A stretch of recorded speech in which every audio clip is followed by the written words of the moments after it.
یہاں ایک شخص رہتا تھا حسن مصلح جمکرانی، جو بہت متقی پرہیزگار عبادتگزار شخص تھا۔ ایک دن اس کے ایک رات میں اس کے دروازے پر ایک شخص آتا ہے، دق الباب کرتا ہے، تو وہ نکلتا ہے باہر، کہتا ہے کیا ہوا آدھی رات میں تو کہنے لگا کہ آؤ چلو تم کو امام زمانہ نے بلایا۔ اس شخص کو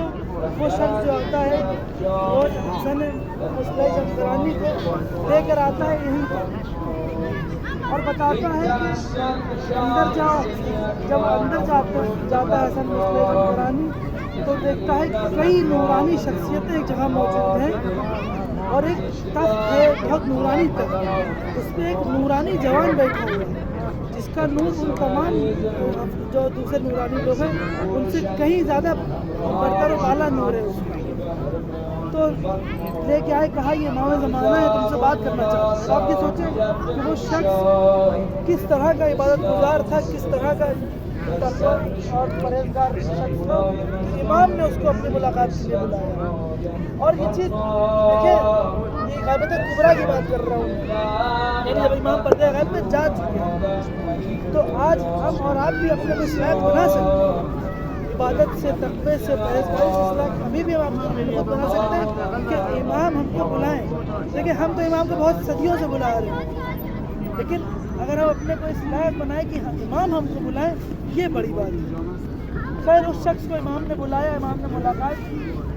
اس نے امام سے ملاقات کا سبب پوچھا، گریہ وزاری کرتا رہا کہ امام نے وقت ہم کو بلائیں۔ اس نے سبب پوچھا امام سے کہ امام آپ نے کیوں بلایا؟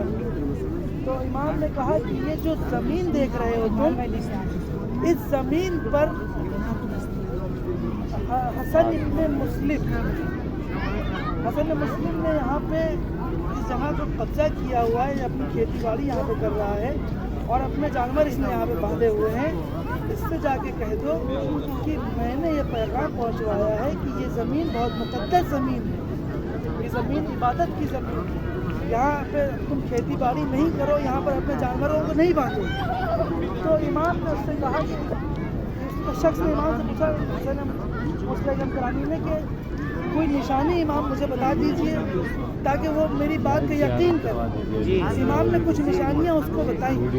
پھر وہ شخص گیا اور جا کے حسن بن مسلم سے کہا کہ ایسا ایسا ماجرا ہے، تم اپنے جانور وہاں سے ہٹاؤ، اپنی کھیتی باڑی وہاں سے ہٹاؤ، کیونکہ امام وقت نے کہا ہے کہ یہ جگہ عبادت کی جگہ، یہ جگہ مقدس جگہ ہے۔ اس کے بعد وہ شخص چلا گیا اور پھر اس نے دوبارہ رات بھر اسی دن میں رہا کہ کل میں کیسے لوگوں کو بتاؤں کہ یہ امام نے مجھ سے پیغام دیا ہے۔ تو اس نے جو امام نے اسے علامتیں بتائی تھی، نشانیاں بتائی تھیں، وہ نشانیاں اس نے لوگوں کو بتایا، اور جب اس نے واپس آ کے دیکھا تو دیکھا کہ پوری زنجیر ایک جگہ پہ بندھی ہوئی، جو یہ پورا جمکران نہیں، یہ پوری مسجد نہیں، بلکہ اندر کا ایک خاص علاقہ ہے جسے امام نے محدود کیا کہ یہ جگہ مقدس جگہ ہے، یہاں پہ عبادت کی جگہ ہے۔ اور امام نے نماز بھی وہاں پہ تعلیم دی، جو نماز اندر جا کے ہم لوگ پڑھیں گے۔ پہلی یہاں کے 2 اعمال ہیں مخصوص، ایک پہلا اعمال جو ہے تحیت مسجد، جیسے ہم نماز صبح کی طرح نماز صبح پڑھتے ہیں ویسے ہی پوری مسجد ہے، نماز تحیت مسجد 2 رکعت پہلے وہ پڑھیں گے، پھر جو امام نے خاص نماز یہاں کی جگہ کی تعلیم کی ہے وہ نماز ہے۔ وہ نماز بہرحال کافی طویل ہے،